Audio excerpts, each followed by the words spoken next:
It was a quiet, peaceful night when Emily, a young woman in her mid-twenties, returned home from her late shift at the cafe. The moonlight reflected off the dewy grass, casting an eerie glow over the suburban neighborhood. Emily lived alone in a small house near the woods, a place she had come to love for its tranquility. But on this night, something felt different, something was out of place. As she approached her front door, she noticed an old, ragged bag sitting on her doorstep. It was an odd sight, especially in the middle of the night. The bag was huge, covered in dirt, as if it had been dragged from the forest. Emily paused, her heart pounding in her chest. She felt a chill run down her spine. Something didn't feel right. Her instincts screamed at her to turn back, but her curiosity got the best of her. She moved closer to the bag, her hands shaking as she reached out to unzip it.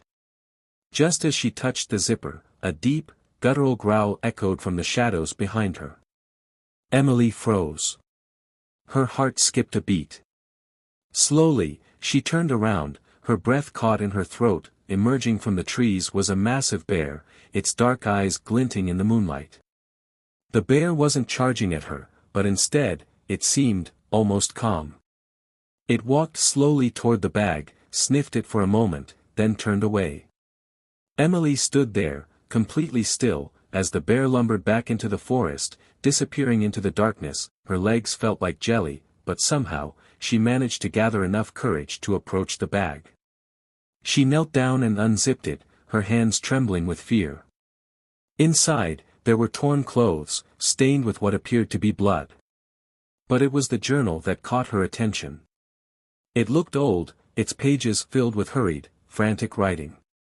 As she flipped through the pages, she saw strange symbols and cryptic notes, some of which mentioned places in the forest and strange markings on a map. Suddenly, she heard a voice from behind her. "Don't touch that bag." The voice warned. Emily spun around, her heart racing. A man stepped out from the shadows, looking disheveled and worn. His clothes were torn, and his eyes were wide with panic. "Who are you?" Emily asked, her voice trembling. "What's going on? Why did that bear leave this here?" The man looked at her, his face filled with urgency. "I'm Jack," he said quickly. "I'm a former wildlife ranger. The bear that left this bag, it's not just any bear. It's been used by poachers to carry evidence of their illegal activities. You're in danger now. They'll come for you once they realize you found it." Emily's mind raced. "What do you mean, poachers? What's in that bag?" Jack took a deep breath. "It's proof. Proof of a global wildlife trafficking syndicate. The poachers have been using that bear to transport evidence without anyone suspecting it. They'll stop at nothing to get that bag back, and they'll come after you." Emily could hardly believe what she was hearing. She had opened a simple bag, but now she was involved in something much larger and far more dangerous than she could have imagined. "We have to get that evidence to the authorities," Emily said, her voice filled with determination. "But how do we keep it safe?" Jack glanced nervously around. "The poachers know exactly where you are now. We have to move quickly." The two of them set off into the woods, trying to stay hidden as they made their way to a safe location where they could contact the police. But as they moved through the dense forest, they heard footsteps behind them. They weren't alone. From the trees, men dressed in dark clothing emerged, their eyes filled with malice. They had been tracking Emily and Jack since the moment they found the bag. Emily's heart raced as she realized the poachers were closing in. "We need to run," Jack shouted, grabbing her arm. "Now!" They ran through the trees, the sounds of the poachers' pursuit growing louder behind them. But just as they thought they were cornered, the bear appeared again, seemingly out of nowhere. It charged toward the poachers, its growls sending them scattering in fear. Emily and Jack didn't stop running. They had to keep going. Eventually, they reached an old cabin deep in the woods, where they planned to make their stand. But just as they were about to confront the poachers, Emily opened the journal again and found something she hadn't noticed before, a final entry. "If you're reading this, it's too late," the journal read, written in frantic handwriting. "They're watching you.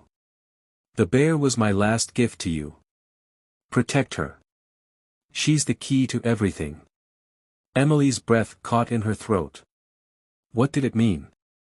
The bear. The key to everything. Before she could process the message, the poachers burst into the cabin, guns drawn. The tension in the room was suffocating. Just when it seemed like all hope was lost. The bear appeared once more, charging into the cabin, knocking the poachers to the ground. The poachers fled in fear, leaving the bag behind. As the authorities arrived to take the poachers into custody, Emily stood there, shaken but alive. She had been part of something much bigger than she could have ever imagined. The bear had been protecting her, but more importantly, it had been protecting the world from a dark secret. She looked down at the bag, now safe in her hands. The world would never be the same, and neither would she.